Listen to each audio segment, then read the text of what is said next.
નમસ્કાર દર્શક મિત્રો, અભિપ્રાય ન્યૂઝમાં તમારું સ્વાગત છે। તીર્થક્ષેત્રે ચાંદોદ ખાતે એક સંવેદનશીલ ઘટના સામે આવી છે, જ્યાં રેલવે કોલોનીમાં રહેતી એક પરિણીતાએ ગળે ફાંસો ખાઈને જીવન ટૂંકાવ્યું છે। મૃતકની ઓળખ કોમલ તરીકે થઈ છે, જે પતિ સાથે ચાંદોદના જૂના રેલવે સ્ટેશન નજીકના ક્વાર્ટરમાં રહેતી હતી।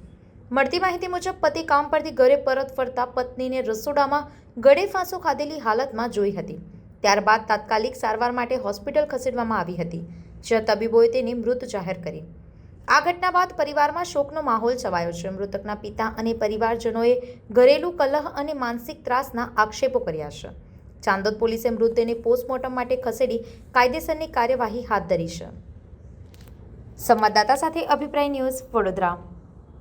વધુ સમાચાર જોવા માટે અમારી યુટ્યુબ ચેનલને સબસ્ક્રાઇબ કરો અને જોડાયેલા રહો ફેસબુક, ઇન્સ્ટાગ્રામ અને ટ્વિટર પર।